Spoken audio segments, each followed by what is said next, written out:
তৃণমূলের প্রভাব খাটিয়ে জোর করে দখল করে রাখা হয়েছে আবাসন।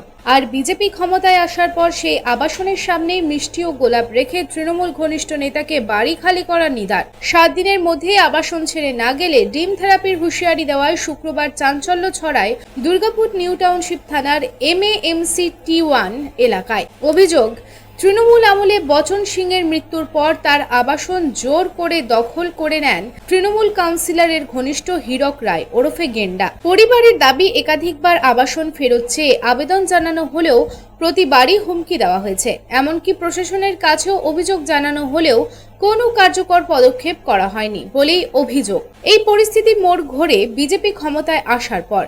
বচন সিংয়ের ছেলে দারা সিং দুর্গাপুর পূর্বের বিজেপি বিধায়ক চন্দ্রশেখর বন্দ্যোপাধ্যায়ের কাছে বিষয়টি তুলে ধরেন। এরপর শুক্রবার সকালে বিজেপি কর্মী সমর্থকদের নিয়ে আবাসনের সামনে পৌঁছে ফুল ও মিষ্টি রেখে প্রতীকীভাবে আবাসন খালি করার বার্তা দেন তিনি। সাময়িক উত্তেজনা তৈরি হতেই হীরক রায় ওরফে গেন্ডা এলাকা ছেড়ে চলে যান। এদিন দারা সিং বলেন, আমার বাবার আবাসন জোর করে দখল করে নিয়েছিল তৃণমূল নেতা। বহুবার বাড়ি খালি করার জন্য বলেছি, কিন্তু আমাকে বারবার হুমকি দেওয়া হয়েছে। এখন বিজেপি ক্ষমতায় এসেছে, বর্তমান সরকার আমার পাশে দাঁড়িয়েছে, তাই আমি স্পষ্ট জানিয়ে গেলাম 7 দিনের মধ্যে আমার আবাসন খালি করে দিতে হবে, না হলে আমি অন্য ব্যবস্থা নিতে বাধ্য হব। ঘটনাটা হয়েছে, এটা আমার বাবার নামে কোয়ার্টারটা। এটা আমার বাবা ইন সার্ভিস ডেথ হয়ে গেছিল। তখন একটা নিয়ম বেরিয়েছিল যে যাদের মানে ফ্যামিলির ওয়েলফেয়ারের জন্য এই কোয়ার্টারটা ওনাকে গভর্নমেন্ট রেটে ওনার ফ্যামিলিকে দেওয়া হবে। তো তখন আমি ছিলাম একটু বাইরে, আমি এই দিকে আসা যাওয়া করতাম। আর একবার এসে আমি এই রিপেয়ারিংয়ের কাজের জন্য লোক লাগিয়েছিলাম। তো পরাগ এই যে গ্যান্ডা বলে মানুষটা, সে এসে কী করলো, ওদেরকে তাড়িয়ে দিয়ে নিজের ঘরে ঢুকে গেলো। তারপর এসে আমি বহুবার রিকোয়েস্ট করেছি এনাকে এসে ইনি বললেন লাভলির কাছে যাও, যাও, করে মানে ভালোভাবে আমাকে রেসপন্স কোনো দেয়নি। এরকম ট্রিট করেছে যে আমি কিছু তুমি যা যেখানে যাবে চলে যাও, আমি করবো না খালি। তারপর এখন আমি চাইছি যে আমার ঘরটা খালি হয়ে যায়। আমি রিটায়ার হয়ে গেছি, এখন আমি এখানে আসতে চাই। কতদিন ধরে ঘরটা দখল হয়ে আছে? এই ঘরটা হয়ে গেছে প্রায় 5-6 বছর এরকম হয়ে গেছে। ওইখানে সব অ্যালটমেন্ট আছে বাবার নামে। এখন উনি বলছেন এটা অন্য কোনো নামে। আমি পাঠিয়েছিলাম, এই সার্ভে টিম এসেছিলো এদিকে থেকে, ওনাকে ইনি বলেছেন যে এটা ওনার বাবার নামে আছে। অন্যদিকে জেলা বিজেপির ওবিসি মোর্চার সাধারণ সম্পাদক স্বাধীন রায় বলেন, তৃণমূল এতদিন সাধারণ মানুষের বাড়ি দখল করেছে, অফিস দখল করেছে, জায়গা দখল করেছে। বিজেপি ক্ষমতায় আসতেই সেই সব সম্পত্তি পুনরুদ্ধার করতে নেমেছে। সেই রকমই তৃণমূল কাউন্সিলরের ঘনিষ্ঠ হীরক রায় ওরফে গেন্ডা দীর্ঘদিন ধরে এলাকায় প্রভাব বিস্তার করছিল, সাধারণ মানুষের আবাসন দখল করে নিয়েছিল। আমরাও পরিষ্কার বলে দিলাম, যদি 7 দিনের মধ্যে এই কথা না শোনা হয় তাহলে ডিম থেরাপি চলবে। এটা ব্যাপারটা হচ্ছে, কোয়ার্টারটা হচ্ছে দারে সিং এর বাবা অর্থাৎ প্রয়াত বচন সিং এর নামে কোয়ার্টারটা ছিল। সেই কোয়ার্টারটা প্রথমে সিপিএম এর একজন যুব নেতা ছিল পরাগ বিশ্বাস, সেই কোয়ার্টারটা সিপিএম এর আমলে উনি দখল করে থাকেন, পরাগ বিশ্বাস।